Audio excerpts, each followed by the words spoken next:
The year was 2010. It was around Christmas when my parents decided to watch a movie. A kids film. A Disney film. And it would cement my childhood forever.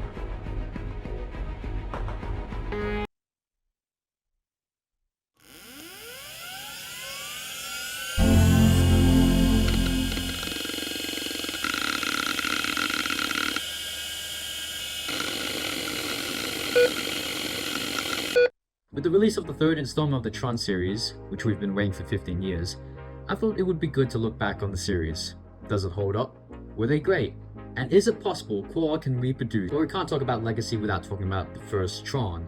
Tron is a sci-fi adventure film directed by Steven Lisberger, produced by Walt Disney Studios during a time where animated films and live-action remakes weren't just their only projects. Tron follows Kevin Flynn, a computer software programmer for a company known as Encom.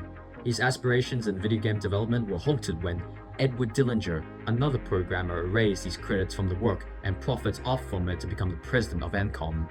3 years later, he runs an arcade while occasionally sneaking in and sabotaging the company.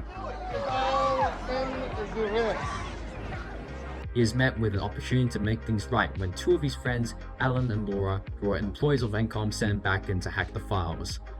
Though what was believed to be a simple operation turns messy when Flynn is absorbed into the digital world of the video game Tron by Encom's Master Control AI program. Trapped within this world, labeled as the Grid, Flynn teams up with the video game's main character Tron himself to both to destroy the AI and escape the Grid. For a movie that came around in 1982, which is way before the efficiency of green screen and CGI software, Tron is impressively crisp in quality, and the low polygon effects are fitting to the arcade-style graphics, looking to something you would see on a PlayStation 1 game.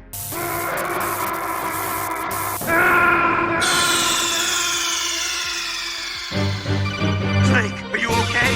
Snake? Snake! Although I would say some scenes have shown their age.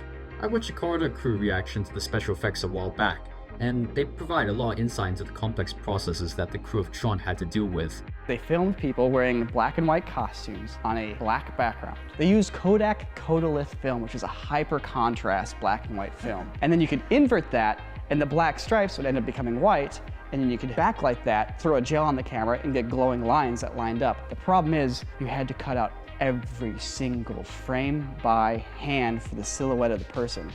Needless to say, Tron was the foundation for CGI in movies. It didn't need to be a character or an object, but it could be the entire film. We see this in Toy Story, Avatar, Marvel. The success of the movie unfortunately was good, but not for Disney standards. For audiences, they loved it, garnering a massive cult following and a desire for the sequel. 3 decades later, Disney wanted to create a new franchise and hired a first-time director named Joseph Kosinski to make a Tron sequel, titled Tron Legacy.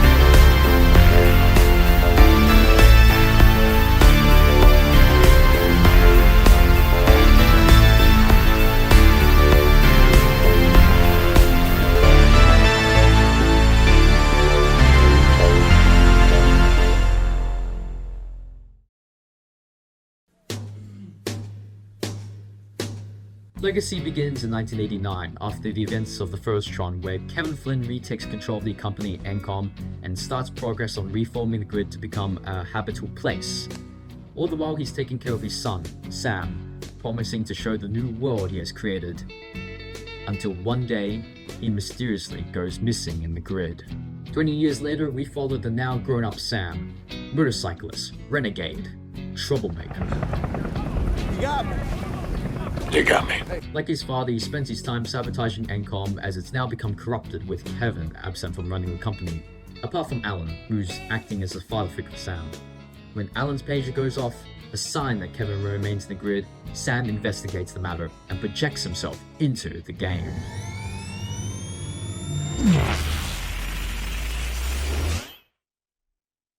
The world was more beautiful than I ever dreamed, and also more dangerous than I ever imagined. Disc battles fought in spectacular arenas, cycles that raced on ribbons of light. Sam enters the grid, but the world that his father had envisioned appeared to be twisted. Gladiatorial arenas, sinister forces. Something had gone wrong, and answers would come soon. The new leader of the grid wasn't his father, but instead a program named Codified Likeness Utility, or simply Clue. A minor character from the first Tron as Kevin's side project. But here, in Legacy, he is the central antagonist. Coded by Kevin to formulate the perfect world, his purpose ends up becoming twisted when Kevin discovers the ISOs, a civilization created outside of Flynn's code and a manifestation of both human and digital DNA. Biodigital jazz, man. Clue's true plan is revealed when Kevin reveals his page to Alan wasn't from him, planning to invade the real world through the portal that Sam opened when he was teleported in. And the only way for someone to leave the grid is the Master Disc, Kevin Flynn's disc. On the journey to the portal so that the three can seal it before Clue's invasion initiates, they encounter the Treasure Zeus and Clue's right-hand man, Rinsler, who's more familiar with our characters than we thought. Tron, he's alive. A long battle ensues. Tron fights the corruption within him. While all of Clue's troops are defeated, Clue remains and guards the portal. As a last resort, Kevin begins reintegration with Clue, destroying them both and allowing Sam and Cora to escape and seal the grid completely. Why? He's my son. Sam, I'd have given it all up for one more day with you.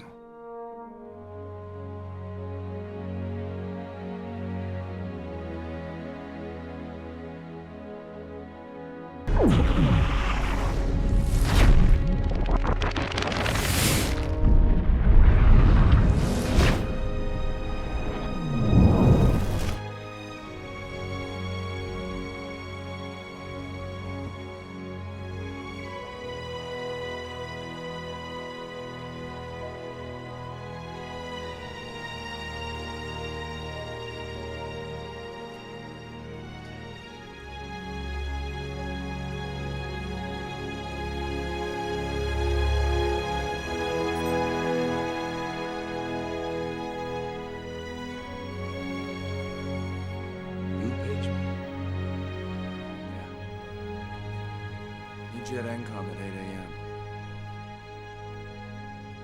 What about the board? You're chairman now.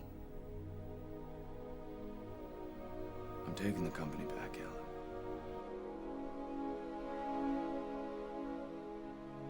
Legacy did something incredible. Before sequels to classic movies, Tron Legacy was the first to deliver the concept into perfection. This was the cultivation of 30 years of technological progress for CGI, and even to this day, still holds up. Despite the initial criticism of CGI used to de-age Jeff Bridges for Clue's appearance, I'd say nowadays the uncanniness really adds to the terrifying idea of a program that's developed past their creator and in search of a larger purpose. Kevin Flynn! Where are you now? And who can forget Daft Punk with their amazing soundtrack? Kaczynski had said in the interview that the electronic duo were fans of the original Tron and wanted to deliver it justice, and overall the music shows.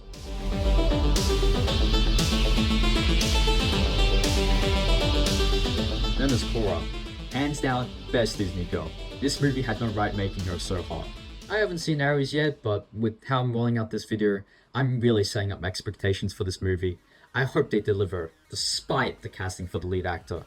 The franchise lies within the film's success, and the damn good editing in the trailers have got me hooked, especially 9 Inch Now is being selected as the composers. I'm seeing it soon, so who knows, I'll make a follow-up and give a quick review on it if it's good or not. Anyways, thanks for watching, and peace.